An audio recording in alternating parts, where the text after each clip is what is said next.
unbeknownst to me, the next thing to rule out was multiple sclerosis. And that turned out to be what was wrong. However, that was basically the beginning of the end of my life as I knew it. As I was told, it will progress for the rest of your life. It will only ever get worse. And you have to be on this medication for the rest of your life. But I also believe that you can't address your health if you don't address your diet. I think it's so fundamental. But nothing had as big and as quick an impact as the carnivore diet. As soon as I went carnivore, everything just seemed to snap back into place. And within a week, the bloating had gone down. And then within a month, my cognitive function was back and my tiredness was gone and my core strength was back. I don't know what the science is. All I know is it's worked. All right. Today we have Rebecca with us. She is currently in Spain, and so I'd like to maybe interested about why she's there, perhaps. But anyway, Rebecca's going to share a success story with us. So, Rebecca, first of all, why are you in Spain? What's going on in Spain? I don't think you're Spanish. That's right. I'm not Spanish. We're jumping in at the end of the story, though, to explain why I'm in Spain. I'm in Spain. Start at the beginning. Let's start at the beginning. Tell us a little bit about your background then. Okay, sure. I'm 44 years old. I'm originally from the UK. And I'm currently living in a very isolated, remote area on a farm. But my life was very different 10 years ago, and it changed very suddenly. So I was in my mid-30s, and I was nearly at the end of my PhD studies. I was a city girl, and I was about to launch into a high-level career in academia. And all of a sudden, I had a few days of dizziness and nausea, and then it settled down into double vision. And my father, who is a retired GP, was quite concerned about this. So he didn't tell me what was potentially wrong, but he was encouraging me, please go and get this checked out. And so I went to an eye hospital, which is directly opposite campus where I was teaching and studying. And to my great surprise, they admitted me into hospital that night and gave me a CT scan to check for a brain tumor, which came back clear. So that was great. But then they kept me in for 5 further days so that I could have an MRI scan, because unbeknownst to me, the next thing to rule out was multiple sclerosis. So the MRI scan was to check the soft tissue in my brain for demyelination, which is when the immune system attacks the fatty nerve fibers, casing around the nerve fibers in the brain, leading to nerve failure. And that turned out to be what was wrong. So the nerve in my eye had failed because there was demyelination in my brain. And that was when the first time that the term multiple sclerosis came up in relation to me. And what happened then was the diagnostic process, which took about 8 months. It sometimes takes a long time to diagnose.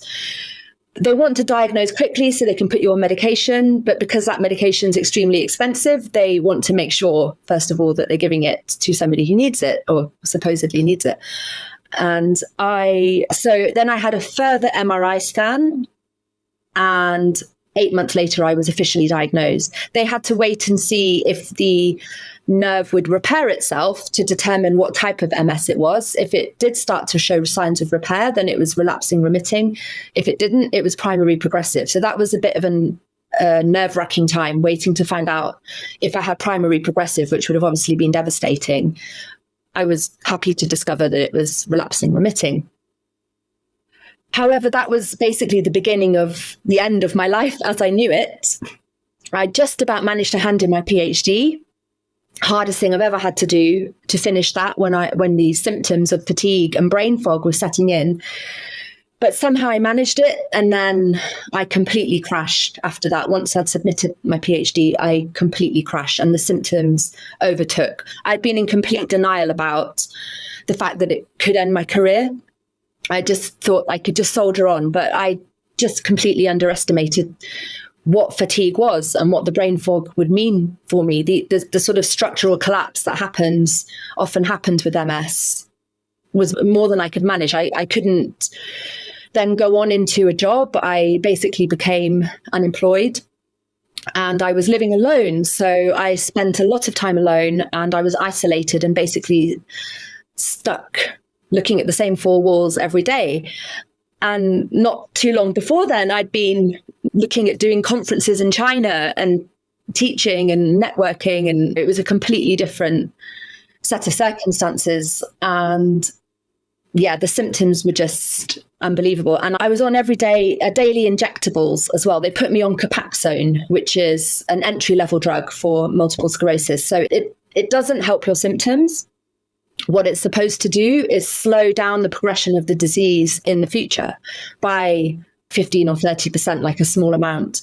So it was probably one of the most traumatizing elements of what was happening was these daily injectables, because they were extremely painful, because I was following a particular diet for MS, which eliminated all saturated fat, which meant I had no fat on my body to inject the medication into, and it burnt every time for an hour or so afterwards. I only had 4 injection sites as opposed to the normal 8 because I had no fat on my body. So I stuck with that for a year. I was also on antidepressants. I was also smoking marijuana medicinally. And so I was on a cocktail of medication, and I was using mobility aids. I actually ended up using a wheelchair. And I basically felt like an 85-year-old. Yeah, that's how it went. That's a start. Let me just get a couple of details on the background, if you don't mind. So PhD in what? What were you working on your PhD on, just out of curiosity? Translation and intercultural studies. Translation, intercultural studies. So did it have to do with China or something? Because you said you might want to go to China. No, it's just that translation studies is having a bit of a boom in China. That's where all the jobs are. And yeah, it's just a lot of activity there in that field. That's all. Okay. Yeah, okay. Very international. The whole of translation studies by its very nature is extremely international. So let me ask you about you distinguish between the 2 major forms of MS, the primary progressive, the relapsing, the remitting version. How did they determine you had the latter, even though it sounds like you became more and more symptomatic? What was the criteria that drove you towards you have this relapsing, remitting version of it? Yeah, because the nerve in my eye started to correct itself. So they were just doing lots of eyesight tests on me to make sure I could how the double vision was going and whether it was returning to normal vision. And at the first sight that there was a return to normal, there was great relief, because that meant that relapsing, remitting, as far as I understand it, when the remyelination happens, it's not necessarily always perfectly done, and you can be left with residual disability. But it's still a better scenario than primary progressive, where there's no nerve repair happens. It's just a cumulative of disability. But since your initial diagnosis, you said it sounds like you continued to decline, though. It sounds like you had more and more symptoms. You became weaker. You mentioned brain fog, and then not being able really to walk because you ended up in a wheelchair. So obviously it was still progressing, right? Is that fair to say? Yeah, absolutely. So yeah, it doesn't mean that it doesn't progress. As I was told, it will progress for the rest of your life. It will only ever get worse. And you have to be on this medication for the rest of your life for that reason. And I do feel like I was descending into a second relapse, because they distinguish between daily symptoms and relapses. So as far as I understand it, relapses are episodes of nerve failure. Daily symptoms are just the daily symptoms that you have when you have, which are ever present, but also they can vary between different individuals, and over the course of a few days, you might have varying symptoms. So let me delve into this. You said you went on a MS diet, which included no saturated fat. So that, gosh, that would be tough to do. Where did that come from, and what did it consist of? It was the OMS diet. So of course, as soon as they told me I was looking at having multiple sclerosis, I Googled it. And the first thing you come across is Wall's protocol, which struck me as quite complicated. And I really didn't have the brain capacity to think about that. So OMS diet, in comparison, seemed more straightforward. So I chose to follow that. So it did include fish. So it was good fats, or what's understood as good fats. I now have a completely different opinion on that. But it included fish, and it excluded all saturated fats. And so that meant that although it was comparable to veganism, except for the fish, it didn't include you couldn't have anything with sunflower oil in it. So no processed vegan food, for example. So it was more restrictive than veganism, except that it included fish. And I enjoyed the diet itself. I enjoyed, it gave me a sense of control. I think that's what it mainly did for me. It gave me a sense of control over what was happening, even if that's only like an imaginary sense of control, because it was so frightening. I just didn't know what my future held, and I felt helpless to do anything about it. So the diet helped me in that respect. And it was probably better for me than the diet I'd been following. I wasn't following any diet. I never paid attention to my diet. I never had a weight issue because I was so high energy. And I just was one of those people who would just zing around the place, not really be aware of any consequences for my diet. So I never really paid attention to my diet. And so doing the OMS diet was interesting. I learned quite a lot about nutrition, and it gave me that sense of control, but it didn't help me feel better. Not one bit.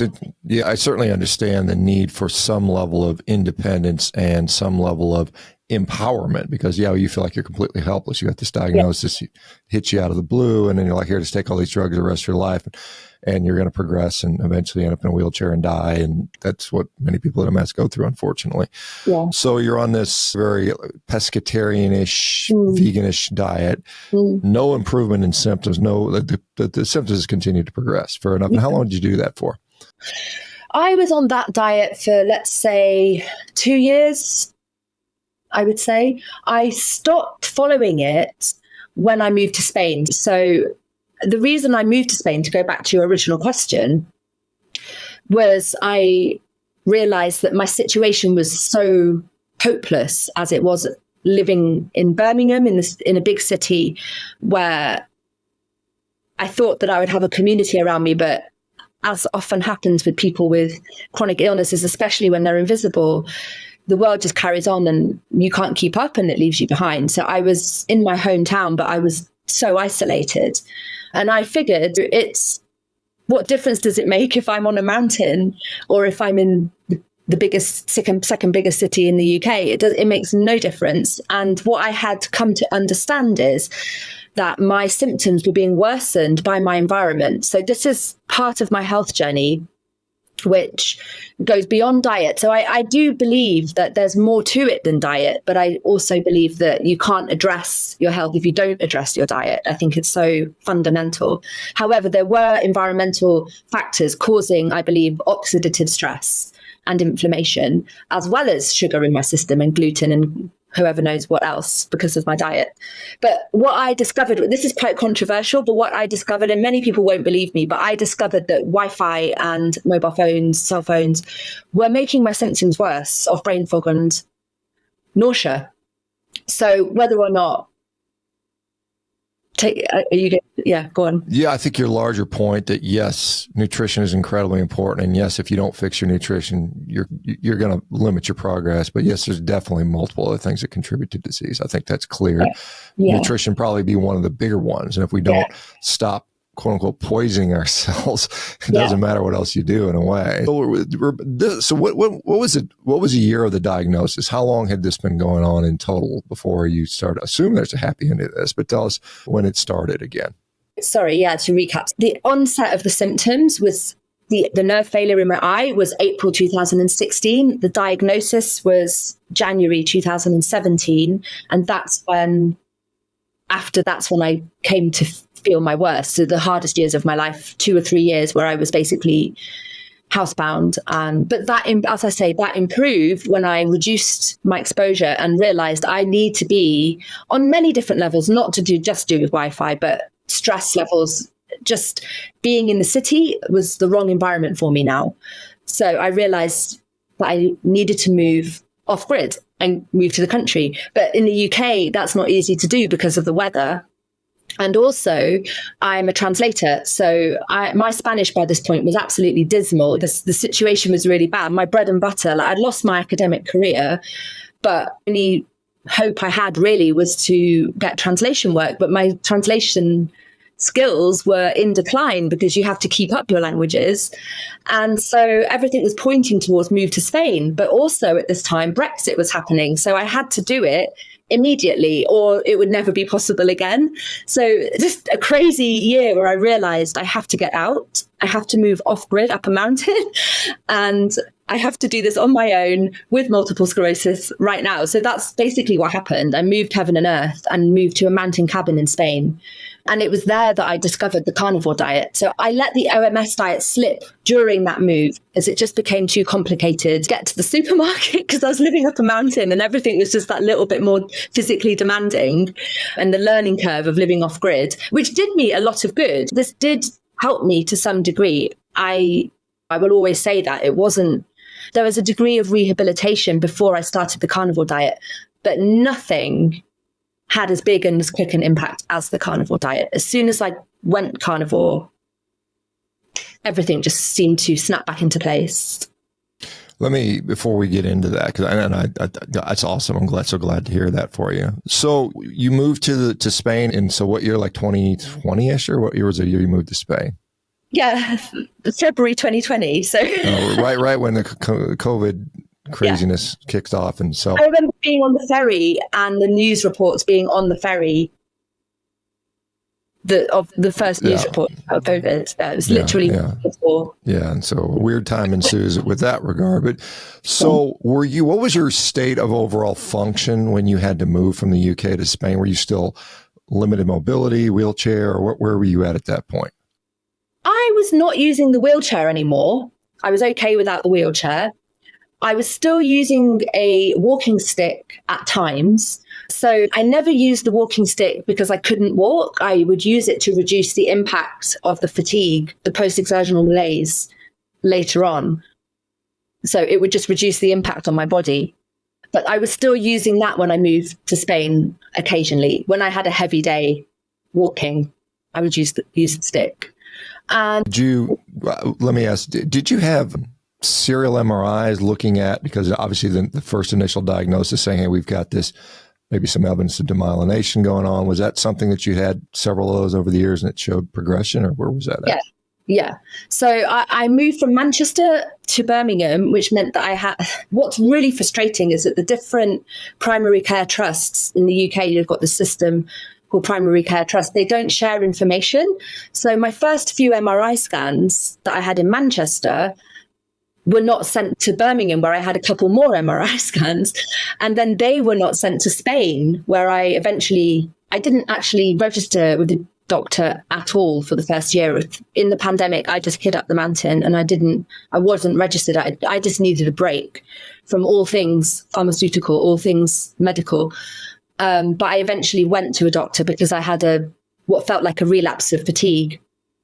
After I got snowed in for a week, it just hit me very hard. And I went to the doctor because it scared me. And they referred me to a neurologist. And then in Spain, I've had a couple of MRI scans as well. So I've had maybe, let's say, 6, 7, 8 MRI scans, but I don't have all of them together to be able to look at the progression of the disease, which is the whole point of them. So that's a bit frustrating Okay, so you move up to the mountains of Spain, get out of the craziness of the world because you're just too slow to handle it anyway, because you're just physically limited, mentally limited in a way. So you mentioned carnivore diet. What drove you down that path? That's obviously, even today in 2024, it's still considered a weird fringe. We're all weirdos because we eat meat now. How did you get driven in that direction? It was... I don't even know. It just came about. I'm a big YouTube fan, and it was Kelly Hogan. I remember specifically that it was Kelly Hogan. And I just remember clicking on it out of vague interest and being quite taken by her story and phoning a friend and commenting, oh my goodness, I just heard this crazy thing. This lady is incredibly healthy. She looks incredible. She feels incredible. Like, she's saying that she only eats meat. Obviously, I'd heard of the Atkins diet and meat heavy, but I'd never heard of purely meat. And so it really made an impression on me, but I'd had no understanding that could possibly help an autoimmune condition. I wasn't addressing my diet at all. I just completely let that slip. But what happened was, as YouTube does, it suggests things related to videos that you've already watched. So I just had a drip feed of videos suggested, and that's every now and again I would click on one of them. And I don't know what made me just decided to take the plunge. I think I'd noticed that I was starting to get bloated because I'm in my 40s. That happened. And I think I'd always been fairly slim. So I was starting to fill out in my clothes. This was nothing to do with my health. This was pure vanity. I was starting to fill out a little bit. And I think maybe that's what pushed me to do it. I don't know. I don't know. But I just decided one day to take the plunge. And I had no idea what impact it was going to have or how quickly. I wasn't deeply invested in it. I wasn't one of those people who was desperately looking for a cure other than moving up the mountain. You know, I'd changed my entire life so I could try and get healthy, but I wasn't one of those people who was desperately trying every diet. Something just made me do it. Call it divine intervention. I don't know, but I just gave it a whirl one day. And within a week, the bloating had gone down. And then within a month, my cognitive function was back and my tiredness was gone and my core strength was back. I've never looked back since. That's pretty cool. Do you remember the year that you did that, or approximately when it was that you first? It was a year ago. So it was, I think, June 2023. Okay, so about a year ago. So a little over a year ago. We're in August now. But so what was your, like the day before you decided to do this on a whim or on a convince yourself? What was your physical and mental state like the day before? I would say that my mental state was probably what I was struggling with most. When you go through something like a chronic illness, it's very hard not to have trauma. And I definitely had quite severe PTSD after leaving England. I've not been back to England since I left because it was, the support, there's so many dimensions to chronic illness. It impacts your life in so many ways. And I was still picking up the pieces and trying to start over. And the tiredness I would feel, it was less than when I was living in the city. It was less than when I was at my worst. But it was still impacting my life. I was still unable to socialize. I was still unable to pursue a career. That was beyond me. And I'd lost my confidence. I'd lost a lot of, my memory was awful. My memory was absolutely awful. And that really did affect my social life and my work life. I was in a happier situation because I was in a relationship. I'd met somebody, my now ex. And so I think maybe that also pushed me to do the diet because I was very conscious. I was very insecure about the fact that I'm not the same person that I used to be. And it's my first relationship in 10 years because of the illness. By then I'd been ill for about 7 years, I think. And so I think I just wanted to be the best person I could be. And I really didn't feel like I was. I was very conscious and of the fact that I wasn't the person I used to be. And I didn't look after my hygiene. I just spent a lot of the day indoors still. If I went out, I would be very tired the next day. And that was very restrictive. And I just never felt like I could get my life together. And I was still smoking marijuana quite heavily, which wasn't, I needed it medicinally when I was at my worst to 100%. But I think by that point, it was becoming more of a habit and a hindrance than something that was medicinal. But I was still very much trapped in that addiction. So that didn't help either. Yeah, that was the day before. Okay, so you decide you're going to do this diet. You're in a mountain in Spain. I don't know this. I know Spain has some wonderful hams, and they're famous for that type of stuff. Some of their charcuterie and type of stuff. So, but what did you start eating? How did you start this diet? Oh, at the time I was in Asturias, which is a farming region. I couldn't have been in a better place. The beef there is fantastic. It's the best quality there is. So that's what I went for. I actually love lamb, and it's been a long time since I've been able to get a hold of some lamb, and it is really expensive when I do find it. But it's beef. Beef was mainly beef. Yeah, I do eat also bacon, but I tend to stay away from pork, and I do eat chicken as well. But I just started buying ribeyes and ground beef, and that's really, and eggs. I eat eggs very heavily, 4 to 6 eggs a day. Because a lot of the critics will say that it's just because you stopped eating garbagey food and you got able to process, but you had already done that. I assume your diet it wasn't the pescatarian vegan diet, but I assume you're still eating mostly whole, unprocessed foods. Is that fair to say before you switched to carnivore, or what was it like immediately before? You're absolutely right that I had already experimented with a whole foods diet and it didn't help my health, but I had actually let that slip to the extent that I was now living off frozen pizzas. My diet was absolutely appalling before I started carnivore. So I went from a relatively healthy diet that didn't really help my symptoms, but was still healthy comparative to processed foods. Then I let that slip and just carbohydrate heavy, really carbohydrate heavy and processed. And then I switched to carnivore. So I do think that it's a large amount to do with eliminating sugar and eliminating gluten. I do, but there's no question. I'd done that previously. Not gluten, actually. Gluten was part of the OMS, was okay in the OMS diet. So I don't know what the science is. All I know is it's worked. I'm just a case study. And all I know is the truth of what my body is experiencing. Yeah. I mean, it doesn't really matter to you, the mechanism. It just matters that it works. At the end of the day, that's what's important. Okay, so you do this within a couple of days, bloating's down. On a month, you're mentally better. So this has been a year now. So where are you at today relative to where you started? Are you back to normal, basically, or you still have some deficits, or where are you at? I'm back to normal. I would describe myself as back to normal. I do not think about multiple sclerosis. I don't live in fear of another relapse.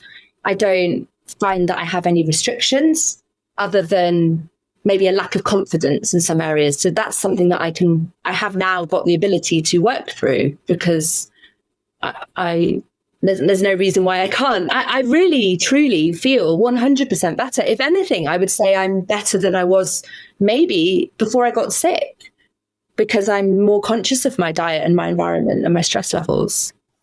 And are you still doing a fairly strict carnivore diet, or what do you do today at this point, a year out or a year and 2 months out?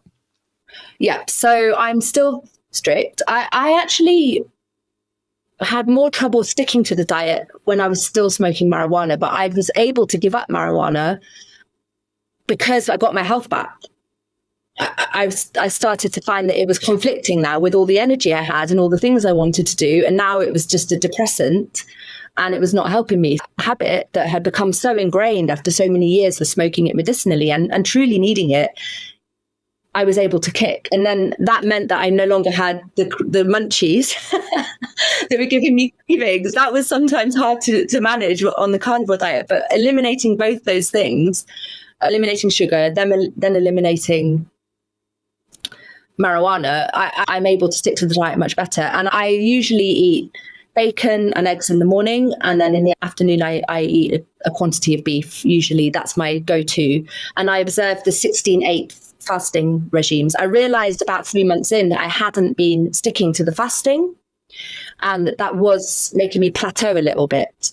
And then as soon as I corrected that, it all just went straight back to an upward trend. And again, because I've never been to Spain, although I will be soon, but how difficult is it financially to do this diet there? Is it cost prohibitive for a lot of people? Because I don't know, it sounds like you had an academic career and then couldn't work for a period of time. I'm just wondering how this is doable for you. Yeah, I know it is. Finances have been an ongoing struggle. They have, but I am blessed to own property. So I've been able to work with that and monetize that anyway. But yeah, it is, I find it hard. However, it's true that I overall buy less food because I'm not snacking. And when I was still with my partner, I was buying meat for me. He did eat meat, but he wasn't carnivore. And then it was 2 loads of shopping, which just a whole load of processed junk for him and all the meat for me. And it was really expensive. So since we've broken up, it's got a bit more straightforward. But mainly the main thing that I've done is I've actually now moved off the mountain because I found that now that I have my health back, it's too isolating. I like being isolated, but I don't like being in an inaccessible location. That was the thing about the mountain. So I moved off the mountain and I now live in some acres of farmland in Galicia. And the idea being to raise my own animals to keep costs down and to know what's going into the animals and how they're being treated. So I've changed my entire life to fit around the carnivore diet and to keep the costs more sustainable. When you said you'd had multiple MRI scans, some when you got to Spain, have you had any subsequent to being on the carnivore diet? No, I'm still waiting for my first MRI since I started the diet. And that's because I moved from one area of Spain to the other. And I had to re-register because I don't have private health insurance. I'm registered in the social security system instead because private health insurance was too expensive with a diagnosis of MS. It was cheaper to pay into the social security system. So that means I have to wait for them to reallocate me a neurologist. And my last MRI scan, which was just before I started the diet, I had 14 lesions. I'm still waiting to see what the result is. But that should be quite soon. I should be having it. I've been appointed a neurologist, and my first meeting with that neurologist is in a couple of weeks. And then I presume she's going to request an MRI scan at that point. I'm really interested to know how it goes. Yeah, absolutely. And the 14 lesions that you'd had just prior to going carnivore, was that the most you'd had up to that point? Or? I believe so. Yeah, I do believe so, which was strange to me because I moved up a mountain and reduced the inflammation in my brain as I understood it. I was disappointed to learn that this hadn't fixed what was wrong because I was convinced that this was the one reason. Just really hadn't considered diet being impacting on that at all. Because you Googled yourself and went on this OMS diet initially, or you didn't want to do the Walls protocol, and then you decided to do this one. Were there any neurologists that were involved in your care at any point saying, hey, maybe you should consider some sort of dietary shift? Was that ever discussed at all or no? Not once. No, not even with my MS nurse. In fact, I never saw my MS nurse. The standard of care in the UK was quite bad. The NHS is under a lot of pressure, and so that was the reason. The standard of care in Spain I found to be much, much better, but still no one has said anything about diet. And in fact, my neurologist is very dismissive of it. My previous neurologist, the one in Asturias, my most recent neurologist, he's really heavily pushing drugs on me. He doesn't like the fact that I'm refusing them. And he's almost wanting me to have symptoms so that he can be proved right. And he doesn't like the fact that I'm still feeling fine. And he's very dismissive of the carnivore diet. Yeah. Oh, so you discussed what you were doing with a neurologist, and he said, no, this isn't going to help. And I filmed him and put it on my YouTube channel. I filmed an interview with him. So I have it. That's in Spanish. I assume he spoke Spanish. I put subtitles. Oh, that'd be fun. That would be interesting to watch. Yeah. We did a lot more off camera. And we didn't press record in time. So that was a shame. But we managed to capture some of the discussion. And yeah, he's not interested at all. Yeah, again, that's not surprising me. It's sad to me that there aren't physicians that aren't really curious about this stuff. Oh. So when's the last time you took medication for this disease? 2018. Okay. And then you were able to stop the medicinal marijuana sometime after starting carnivore a couple months in. It was April the 1st of this year. Oh, and you feel fine without it? Absolutely, yeah. Maybe even better without it, perhaps. Yeah, when I was using it medicinally, it basically would help me to feel normal again. That's how ill I felt. But when you're in a healthy body, it's a completely different substance. And I started to realize I had to be honest with myself. This is now starting to hinder my ability to come back out into the world again, which is what I most need to do after all those years of being ill and isolated. The last thing I need now is it's not only the fact that it keeps you at home, that's what marijuana does, but also it carries so many judgments. And I just felt like I just need a break from this stuff, and being what enabled me to do that, no problem. So now that a year you've been feeling like, hey, I'm back to normal, maybe even better than I was before. You got a PhD in translational studies. What are your thoughts now? What am I going to do now? Are you still interested in pursuing that again, or how do you proceed at this point? Yeah, I'm translating a novel right now. I've made a connection with somebody who had a novel to translate and said, look, I'll do it. So I'm doing it for free just to get get things back and rolling again and have recent examples of my work. But that's a really big deal for me that I've taken on a client, basically, and it's a novel, which is my passion. I'm actually an author myself. So to translate literary novel documents is a dream. So I am starting to piece together my career again, but in a gentle way. I don't need to rise to great heights. I just want a peaceful life and a healthy life. And as long as I can get income now, I feel confident that I can get income because I have my health. So yeah, it's baby steps though, I would say, because it was a long time out of the world of work and I have no CV anymore. Even though I have a PhD, my CV is worthless. Yeah, but I know I'm getting bit by bit reestablishing my career. Yeah. It's interesting. My book has still not been translated into Spanish, which I think is crazy because it's been in Polish and Hungarian and German and Japanese, and it's still not. They still haven't done a to translate because there's way more Spanish speakers than there are Hungarian and Polish speakers. My gosh! But anyway, maybe one day. Let me ask you about. What was I gonna? I had something I wanted to ask you about. Oh, I've, believe it or not, talked to a number of people who have put MS into remission with this diet. You're not the first. So, I've seen this pattern over and over. And hopefully we can get a study going or a case series or something and report that in the medical literature like we did we're doing one with inflammatory bowel disease, which is hopefully going to be published very soon. But let me ask you, one of the things that I have seen, and maybe you'll be the exception in this case, but most of the people that I've seen successfully help their multiple sclerosis have done so with a relatively high fat percentage into their diet. Is that something you focused on at all? Did you intuitively go one way or the other? Because I know you mentioned things like chicken, which traditionally aren't very high fat, but how would you rate your fat consumption if you even track that?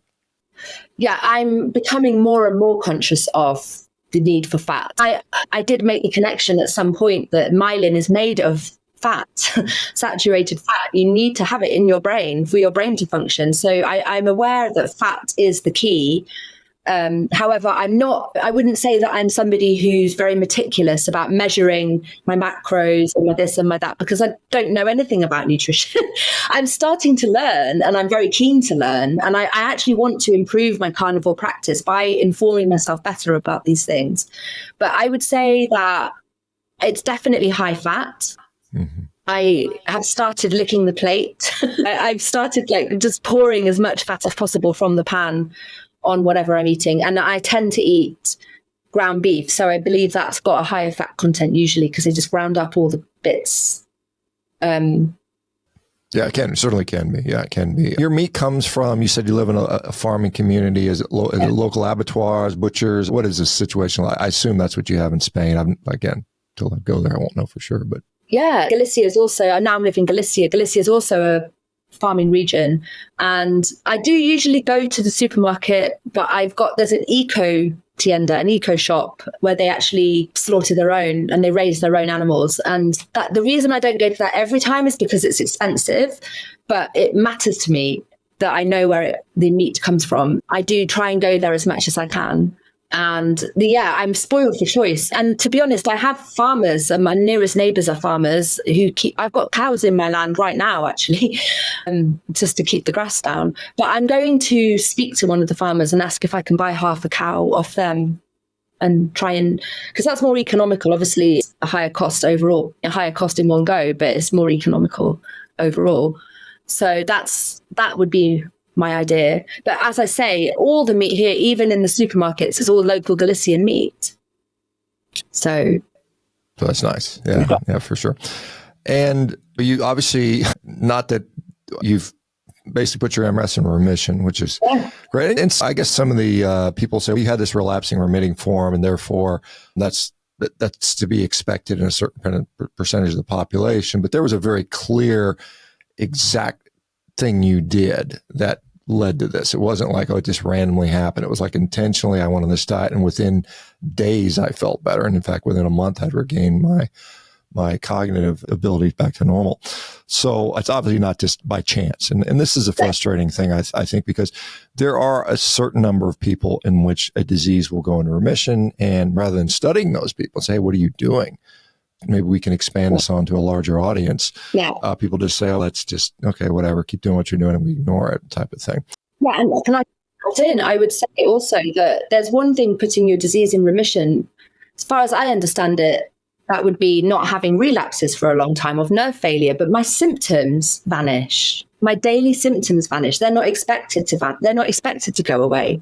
They went away because of the decisions I made to not accept medication, to move to Spain, and then to start the diet. There was an incremental and consistent upward trend based on the decisions that I took independently, not following the doctor's advice. If I'd stayed following the doctor's advice, I dread to think what situation I'd be in right now. Yeah, for sure. And it's got to be a little bit frustrating to think that this is almost a decade of your life that you lost in a way. And had someone said back in 2017, hey, maybe you should try this diet for 3 to 6 months, your life would have probably taken a very different course. Maybe you'd have never moved to Spain. Maybe it's the silver lining. Maybe you're happier in Spain than you were in. I do think about the fact often, this is where PTSD comes in as well, to just lose 10 years of your life. My fertile years, like I don't have children. I'm 44. I would have been having children. I might have been in a situation where I was really unhappy. I might have been living in China because that's where the jobs were. I might have been in China for the pandemic. It's crazy to think that line in the sand and how things changed. And then for it to be fixed so in such a straightforward manner, it's confusing. So if I'd done, like you say, if I'd done this back in 2017, but then would I want to not be living where I live now? No, I'm glad I live where I do. So you just have to accept it. It's just the flow of life. And I got the information. I got my health back. That's the main thing. And it does feel like, although I'm 44, I feel quite youthful. And I think a lot of people on Carnivore feel that. They feel that the aging process has been slowed to some degree, or I'm perimenopausal now. But as far as I know, the carnivore diet helps with menopause. There's so many benefits to it. So I do feel like I lost 10 years of my life, but I also feel like the carnivore's given me some of those years back again. Yeah, good for you. I like I said, I'm almost 58 years old, and I feel pretty damn good. I don't have anything to compare it to. This is just, I'm only my own self, but I feel better than I did in my 40s. So that's good. What other things outside of obviously these MS symptoms have you noticed? You said less bloating, maybe better appetite control. Have you noticed any other, gee whiz, this is weird or interesting, or improvements in your overall health with this? Yeah. I've got no eczema problems. I've always had eczema. Okay. I don't have eczema anymore, to my knowledge. It come back, can't it? But I've not had an eczema outbreak for a long time. I was starting to go grey on my temples or my forehead here, and that seems to have gone away. I don't know if that's possible, but it seems to me that the grey hairs I was starting to get have stopped. They've gone away. They've gone back to having colour again, or they've just stopped coming. Anxiety. I've always had a very anxious disposition before I had MS. And I would say that my anxiety is reduced.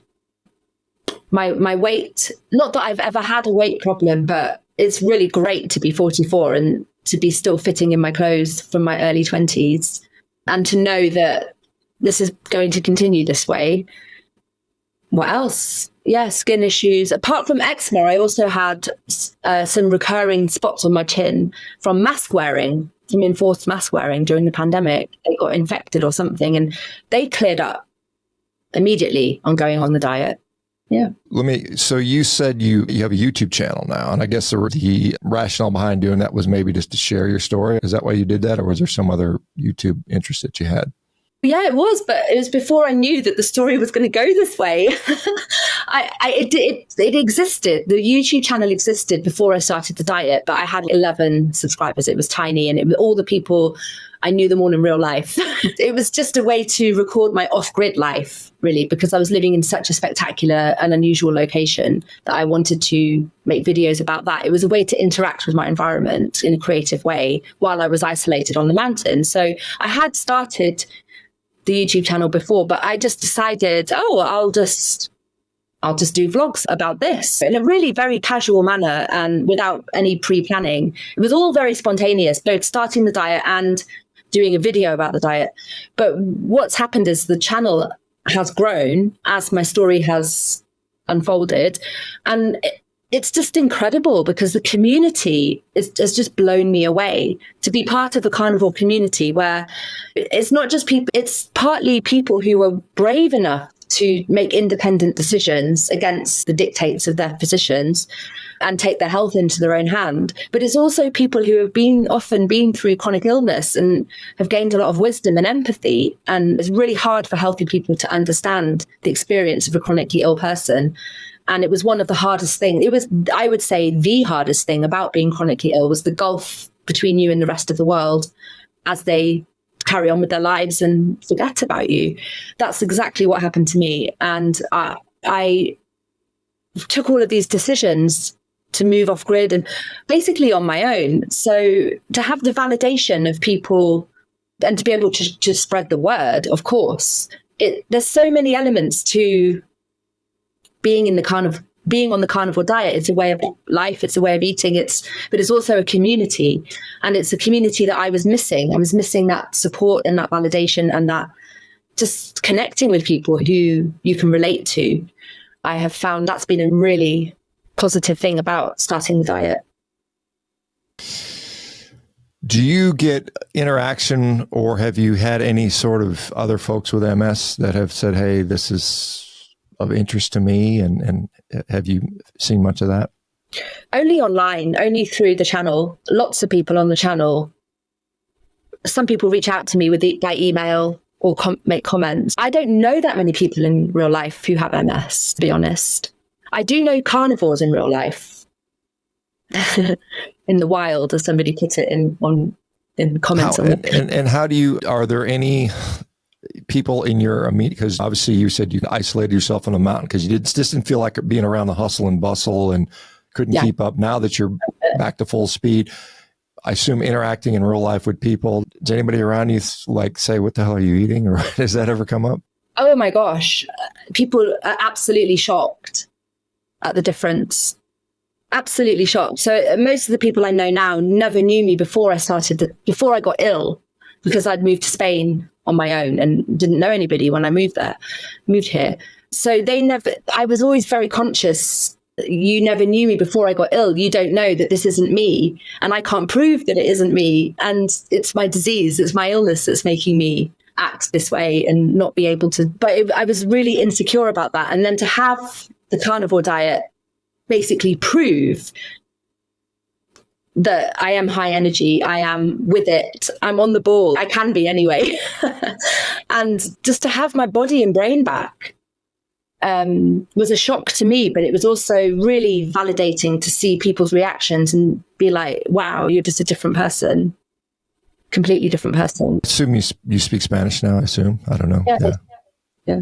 I moved here because I'm a translator and I wanted to not lose my Spanish. So Got it. Okay. Yeah. So yeah, because I'm struggling to learn. I was trying to learn Spanish a little bit and French, and the most I can muster is about the level of a 3 or 4 year old kid at this point. So you can't really appreciate the depth of someone's maybe cognitive abilities if they can't speak the language fluently, and so it's hard to assess. But since you can do that, people know that, hey, this person is now more happy. You can see happiness. You look like you're quite happy now, which is good, I think. So. Yeah. One of my friends said, you seem whole again. Not again. She's never seen me whole. She said, te ves entera. You look whole, a whole person. Yeah, that's a good testament. Okay, we've only got a few minutes left, but a lot of people say, hey, you shouldn't eat an all meat diet because all the saturated fat is going to give you heart disease and it's bad for you and that type of stuff. And whether or not that's true or not, and I certainly am skeptical about that. What are your thoughts? Let's just say that you have increased your risk for cardiovascular disease by 50%. Would you go back to another diet at this point, given what you've gone through? No, not a chance. No way. I'm also skeptical, and I'm skeptical of everything the WHO says. I'm skeptical of everything that we think to be true about a lot of assumptions that are made in medicine. And I think a lot of it's profit-based. I am, you might put me in the category of conspiracy theorist. I would reject that label, but I don't anymore believe what I'm told like that. So what I would go on is how I feel. And maybe I'm completely wrong. I don't know. I don't know what the future is. But all I know is what I can do now. And my future, there was no future. And now I'm able to live my life. And I would take that risk, to be honest, even if I did end up with heart disease. To have these years back now is what counts. That's the whole thing about informed consent. We said, hey, look, maybe, and we don't know. It's all speculative. But in the here and now, it's pretty clear to you that you are clearly better than you were a year and a half ago or whatever, or 5 years ago or whatever. So it's hard to convince. You see a lot of gaslighting going on where, oh, you're not really healthy. It's all just in your mind. Or you could have got that way if you just ate any diet, which you'd already, like you said, I already tried a whole food diet with plants and fish, and it didn't make me healthy. It didn't improve my symptoms basically at all. And you go carnivore, higher fat, still removing all the garbage, and now you've got this incredibly impressive return of function and stuff like that. Just right back. Yeah. It's been a pleasure chatting with you. Thank you very much for doing this and sharing the message. Hopefully somebody will hear this and get inspired. And like I said, I'm determined to get some of this science out here because I think your story and I can rapidly find several other people that have put their MS in remission. Probably the numbers are into the maybe even hundreds by this point. And that's something that needs to be studied and deserves to be studied. And so thank you. Thank you for sharing this. What is your YouTube channel? Where can people go to find more about this if they wanted to? Do you have other social media? Where are you at? Cabana Chronicles is my YouTube channel. Okay. Cabana. So I would say Cabana. As a gringo, I would say Cabana Chronicles. Okay. So anyway, thank you for this and continue. And if you get your MRI back, eventually when they get that scheduled, it would be interesting to see what it's just. Maybe you can share it. I'd certainly love to hear about that because I've seen a number of people that have, had serial MRIs and they show improvements, reductions in the number of MS plaques and so on and so forth. So I wouldn't be surprised if the MRI scan is better. So thank you very much. Okay, take care now.